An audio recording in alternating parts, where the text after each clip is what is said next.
എനിക്കെന്നെ അറിയില്ലായിരുന്നു ഇതൊന്ന് പൈസ കിട്ടും എന്നുള്ള കാര്യം. അല്ല നമ്മളെന്താ വെച്ചാൽ അന്ന് ഈ കൂലിപ്പണിയൊക്കെ എടുക്കുന്ന ടൈമിൽ നന്നായിട്ട് വെയിൽ കൊണ്ട് പണിയെടുക്കുന്നതിൻ്റെ എന്തെങ്കിലും ഒരു എൻ്റർടൈൻമെൻ്റ് ആണ് ഇതുപോലെ വീഡിയോസ് ഇടുമ്പോൾ അതിൽ നിന്ന് കിട്ടുന്ന കമൻസൊക്കെ.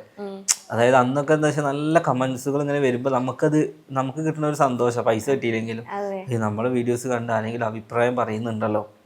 അങ്ങനെ ഒരു സുപ്രഭാതത്തിലാണ് ടിക്ടോക്ക് എന്ന പ്ലാറ്റ്ഫോമും പോകുന്നത്. അങ്ങനെ പ്ലാറ്റ്ഫോം പോയതിന് ശേഷമാണ് എല്ലാവരും യൂട്യൂബിൽ വന്നിട്ട് ഞങ്ങളുടെ ടിക്ടോക്ക് പോയി അതിന് ശേഷം നമ്മൾ യൂട്യൂബ് തുടങ്ങിയിട്ടുണ്ട്. അപ്പോൾ ഞാനതുപോലെ ഉണ്ടാക്കി. അങ്ങനെ ഒരു 3-4 മാസം കഴിഞ്ഞ് മോണിറ്റൈസേഷനൊക്കെ ആയി. ഫസ്റ്റ് മാസം 7,000 രൂപ വന്ന്. അപ്പോൾ അതിന് പൈസയും കിട്ടും.